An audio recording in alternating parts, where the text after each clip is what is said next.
Bueno, muy buenos días a todos. Agradecer este espacio de, como le decía el doctor Marco Tulio, de análisis, de disertación, digamos, de hablar un poquito sobre lo que ha sido la evolución de todo este tema de residuos peligrosos.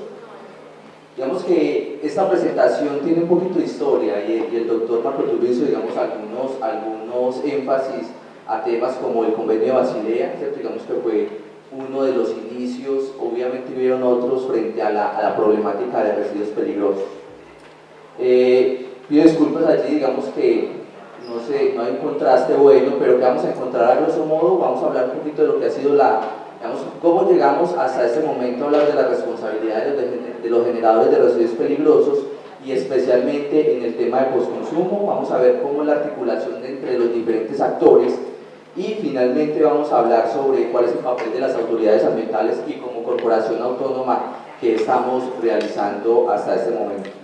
Van a ver, digamos, algunas fotos. Esta foto del lado de acá es un fuego, digamos, extinto, se podría decir, canicas, que digamos que ya no se ve mucho, ¿cierto? Pero nos muestra algo en la historia y es que tenemos que recordar para poder conocer de dónde surgieron todas las problemáticas. Digamos que a grosso modo lo decía el doctor Marco Tulio, que contó la historia, digamos, más favorable, que frente al tema de movimientos transfronterizos. La historia también muestra otra cosa, y es que en algunos momentos estos buques iban pasando por el océano y se les caían los recipientes, ¿cierto? Ya después, cuando comenzaron a darse cuenta, dijeron: no, venga, reciban estos recipientes a $1 por caneca, y así, digamos, se fueron acumulando en ciertas partes del mundo, no solamente en América Latina, sino en todos lados fueron apareciendo estos recipientes. Obviamente eso generó una alerta, y allí es donde nace la convención o el convenio de Basilea, como un instrumento para controlar precisamente esos movimientos, y no solamente controlarlos, sino imponer obligaciones a todos los actores que participan de esta gestión. Digamos que Colombia no fue ajeno a ese proceso. Por allá en el año de 1996 adoptó mediante ley esta convención de Basilea, y básicamente allí nos comenzamos a dar cuenta de unas necesidades, de algo que no teníamos en su momento, y era cifras. ¿Cuánto estábamos generando en temas de generación de residuos peligrosos y de qué corrientes? ¿Cierto? Los primeros acercamientos a la gestión de los residuos sólidos en general se dio en el año de 1998 con la primera política de residuos peligrosos. Esa política identificó una necesidad puntual, era que no existía información, no podíamos saber cuánto estábamos generando, por ejemplo, en parques industriales ya consolidados como Juanchito, como el de Bogotá, cuánto se estaba generando, y de allí surge entonces la necesidad de implementar acciones que abordaran esta problemática. Se comenzó a hablar igualmente de la responsabilidad extendida del productor, ¿cierto?, a lo largo del ciclo de producción de un producto, y comenzaron a surgir esas obligaciones. Entre estas, una de las más importantes, que viene obviamente de la necesidad de fortalecer todos los instrumentos normativos, y era la política de residuos peligrosos, la que mencionaba el doctor Marco Tulio hace un momento. Resulta que ayer de pronto, leyendo esa primera versión de la política del 2005, identificamos que el panorama era realmente desalentador. Era un panorama donde no había gestión. Los residuos comenzaron a aparecer por allá en Mosquera, una cantidad de residuos peligrosos a las afueras de Bogotá, no solamente en Bogotá, sino en todas partes del mundo.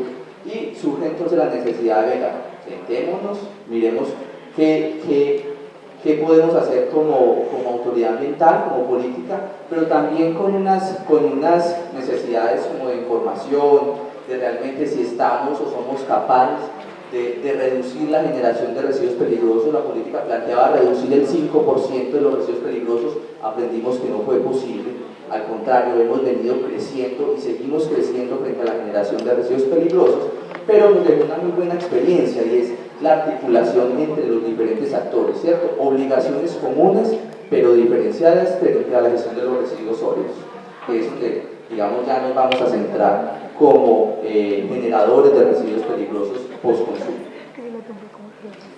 Acá, más que hablar de lo que establece lo que estableció en su momento el decreto 4741 y que está plasmado ahora en el decreto 1076, digamos que vamos a ver es cómo se articulan los diferentes actores. Y es que la política en su momento dijo, oiga, es que no solamente es la autoridad ambiental, no solamente es el generador, realmente se requiere una articulación entre los diferentes actores, y entonces es allí donde estas obligaciones, digamos que se articulan entre sí para poder participar y, digamos, crear como una especie de andamiaje y de conexión entre cada uno. Entonces, disculpa, los municipios son igual de importantes que todos los actores que están acá, cada uno, digamos, desde su competencia, el generador con unas responsabilidades mucho más fuertes, obviamente porque él es el que los produce y tiene la obligación de hacer una gestión.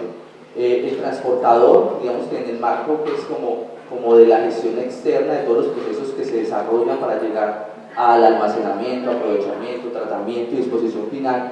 Los fabricantes importadores, acá digamos que en el tema de postconsumo muy fuerte y muy importante, y obviamente las autoridades ambientales como aquellos ejecutores de la política a nivel nacional en los departamentos. Vemos que en últimas esto nos deja, digamos que es como el primer eslabón al cual yo quiero llegar, y es que obviamente existen responsabilidades, hablamos de las responsabilidades de los generadores, pero también existen responsabilidades por los otros actores. En última, si alguno de ellos falla, por ejemplo, los municipios a no incorporar en sus planes de ordenamiento territorial aquellas zonas en las cuales se pueden realizar procesos de transformación, aprovechamiento, incluso disposición final de residuos peligrosos, es una realidad, pero hay que contemplarla, pues este andamiaje no va a funcionar. Acá entonces nos centramos en lo que han sido las obligaciones y lo que, hemos dicho, siguen siendo las obligaciones de los generadores. Recordemos que inicialmente el tema de postconsumo surge en el 2005 como la necesidad de poder crear unos instrumentos normativos particulares, de ahí donde salen entonces los primeros elementos como plaguicidas, baterías plomo ácido, medicamentos, y después nos vamos dando cuenta que hay otros residuos también que, si bien no tienen características de peligrosidad, sí impactan al medio ambiente, y allí es donde encontramos las llantas principalmente, y ahora con el tema de envases y empaques.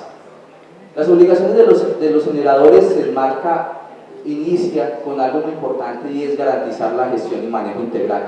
Esa gestión y manejo integral no solamente es lo que yo realice al interior de mi organización, sino la responsabilidad que yo tengo frente a ese producto más adelante.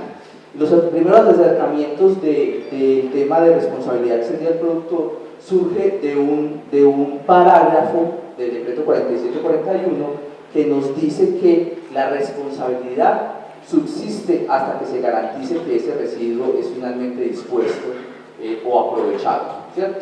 Entonces, allí no solamente hay muchos generadores, y acá veo a muchos actores de representantes de las empresas a las cuales hacemos seguimiento como autoridad ambiental, y es que a veces nos olvidamos, creemos que simplemente por el hecho de entregar estos residuos a una empresa, pues perdemos ya esa protección o esa responsabilidad que tenemos frente a ellos, y básicamente no es así. Nosotros tenemos que garantizar que esa gestión se realice hasta que se compruebe ese aprovechamiento y tratamiento. Y aquí es, digamos, la primera invitación que yo hago, ser, digamos, conscientes frente a los servicios de gestión externa que nosotros contratamos. Ustedes, digamos, todos como generadores, y es que somos muy dados a contratar los servicios de pronto un poco más económicos, principalmente de disposición final, pero cuando nos ofrecen unos servicios de aprovechamiento o valorización que pueden ser un poco más costosos, pues entonces tomamos la decisión de no aceptarlos, sino que irnos por la opción más barata. Es un tema ya de responsabilidad que entra a ser parte de esto. El PEGIR, digamos, ya un instrumento de planificación. Recordemos que hay instrumentos en diferentes escalas. Hay una política ambiental para la gestión de residuos peligrosos, la última fue en el 2022, de la cual hemos aprendido de las experiencias. No hemos sido capaces de reducir la cantidad de residuos peligrosos, al contrario, se ha aumentado, y allí entonces donde surgió como la necesidad de poder ir cambiando como ese enfoque de esa política principalmente. Manejo ambientalmente seguro, segregación en la fuente, esto está en todos los niveles, o sea, tanto a lo que es el nivel industrial, institucional, desde nuestros hogares siempre hemos hablado de implementar una segregación adecuada. y garantizar una gestión externa, una responsabilidad solidaria, que era lo que les comentaba hace un momento. Les decía que en su momento, cuando se formuló la primera política del 98, pues no había información, no sabíamos cuántas corrientes existían o cuántas, digamos, era la generación a nivel nacional. Este ejercicio del registro de generadores, con sus altibajos, con sus problemas de plataforma, independiente de eso, nos ha servido a todas las autoridades y a Colombia para poder establecer cuántos son los residuos que se están generando. Y eso que allí solamente están aquellos que están generando más de 10 kilogramos mes, ¿cierto? Hay otros que no generan tanto, pero que en últimas también suman. Y otra obligación muy importante es la capacitación al personal. Digamos que el tema de educación ambiental tiene que ser transversal, tiene que ser un caballito de batalla permanentemente, y nos hemos dado cuenta, los que hemos hecho ejercicios, por ejemplo, de sensibilización en compañías, nos damos cuenta que hoy, el día de hoy, hacemos una capacitación, todos entienden, todos dicen que sí, pero el día de mañana vamos a encontrar la botella de plástico en el recipiente de plaguicidas, ¿cierto? Eso es muy común, eso realmente es muy común, y entonces siempre debe estar, siempre debe permanecer en este contexto. Digamos que, a grosso modo, las obligaciones de los generadores, recordemos que están taxativamente establecidas en la norma. Este ejercicio ha ido de pronto migrando un poquito e incorporando, digamos, otros enfoques que, si bien no están en la norma, hay empresas que están incorporando, por ejemplo, indicadores de tercera generación para evaluar su gestión. Ya no hablamos, por ejemplo, de toneladas generadas o toneladas dispuestas, sino que hablamos, por ejemplo, en términos de huella de carbono. Eso es algo bastante interesante como instrumento de planificación al nivel institucional, y es algo a lo que nosotros como corporación y como autoridad ambiental queremos incentivar, y lo hemos hecho, por ejemplo, desde ejercicios como el programa de reconocimiento a la gestión ambiental, el REGAR, en donde hemos estado incentivando que las empresas puedan avanzar un poquito más en la consolidación de indicadores de gestión mucho más sólidos, mucho más aterrizados, que permitan en última saber, por ejemplo, venga, una alternativa de incineración frente a una disposición final en términos de huella de carbono, cuánto me está generando. Yo pienso que en últimas a eso es donde vamos a llegar, porque, digamos, hemos estado migrando un tema también de ecomarketing. Eso se ha convertido también como en una apuesta a un mercado que ha estado, digamos, en auge. Es un mercado que hoy en día ya hay más personas conscientes de los servicios que contratan, y que en últimas va a ser, digamos, una forma de medir la gestión ambiental empresarial.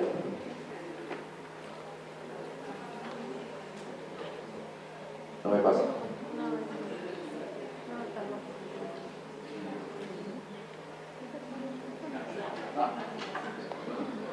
Listo. Entonces, para contextualizar, digamos, para hacer un ejercicio ya de lo que es los aspectos más relevantes respecto a la gestión de residuos postconsumo, y acá de pronto pido disculpas porque no solamente son residuos peligrosos postconsumo, hay otros postconsumo que si bien no tienen características de peligrosidad, sí son y están llamados a ser parte de este ejercicio.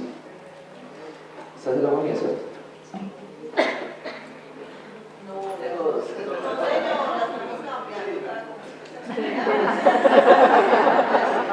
Economía circular.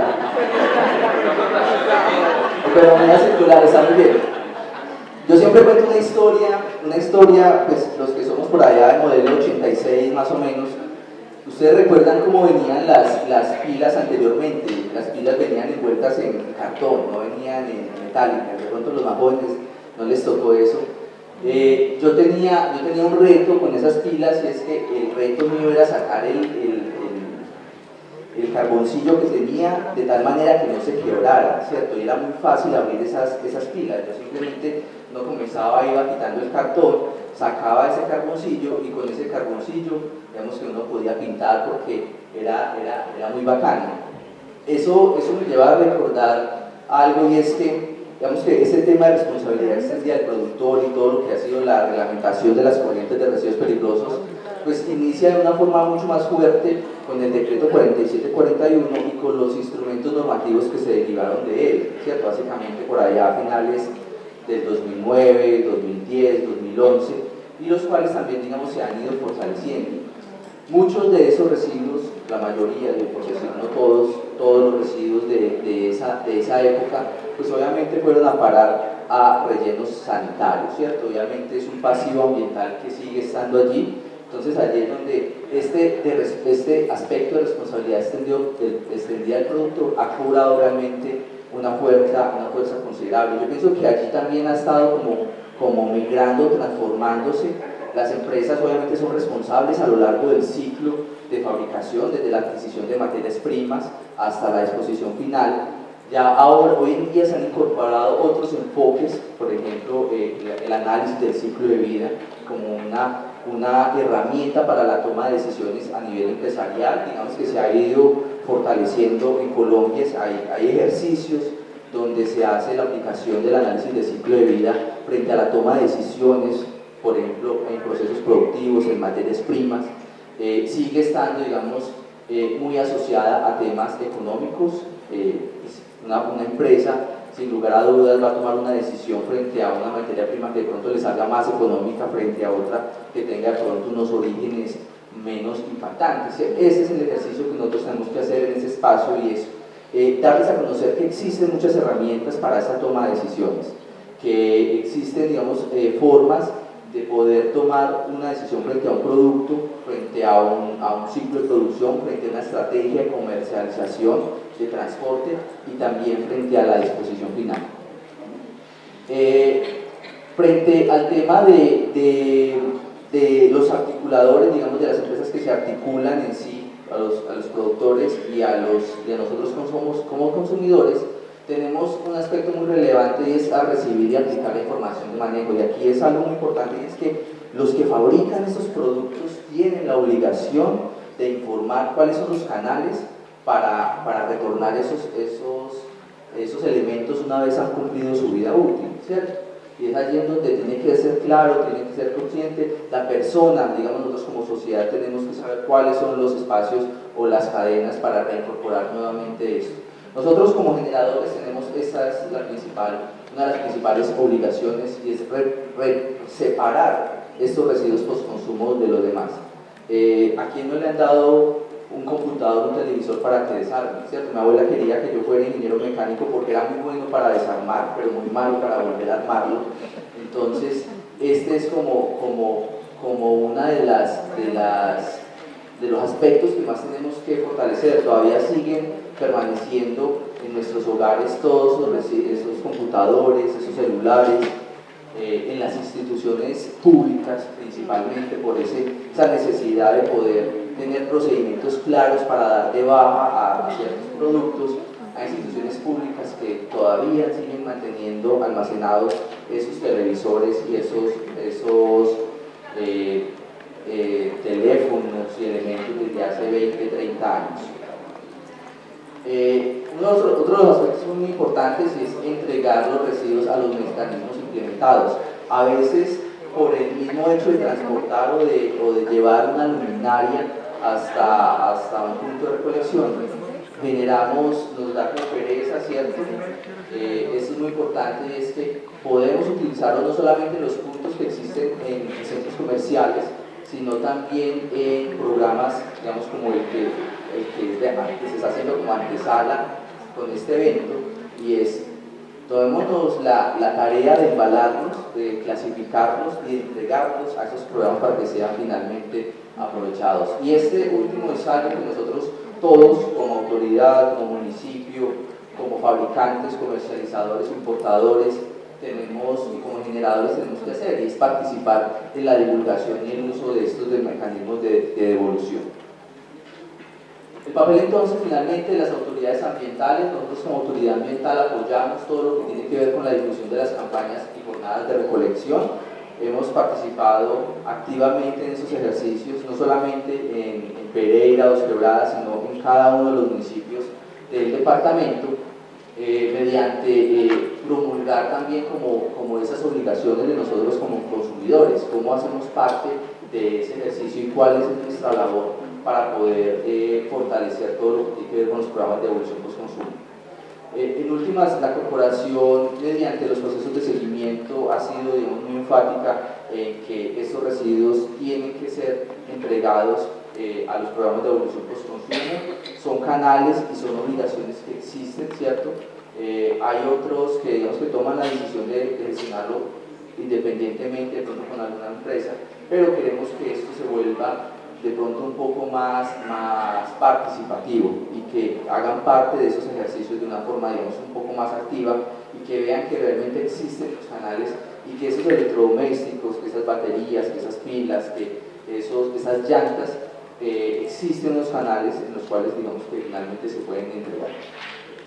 ¿Qué viene ahora? Básicamente la corporación, por ejemplo, en este momento está en un proceso ya de unas últimas revisiones de lo que es el instrumento de planificación a nivel departamental y es el Plan de Gestión Integral de Residuos Peligrosos para Risaralda. La corporación hizo un ejercicio en el 2009 de estructurar ese primer acercamiento. Andrés estaba acompañando ese proceso en su momento y lo que hemos hecho es como comenzar a evaluar, ¿qué estamos generando nosotros como departamento? Nuestras características, por ejemplo, son diferentes a, por ejemplo, el Valle del Cauca. El año pasado se formuló la del Valle del Cauca. El sector principal que más genera residuos peligrosos es el industrial, en Risaralda no. En Risaralda son los residuos hospitalarios, digamos, de origen biológico. Entonces las acciones tienden a ser, digamos, un poquito diferentes. Ese es un instrumento que venimos ya dándole los últimos retoques con la ayuda de los diferentes actores y finalmente pues resaltar el seguir, digamos, socializando esas obligaciones y competencias no solamente de las autoridades ambientales sino también de los generadores. Este es el ejercicio que hemos estado realizando y básicamente este es como la apuesta que nosotros como autoridad ambiental tenemos en el departamento. Les agradezco mucho el espacio y bueno, estaremos atentos como a las inquietudes.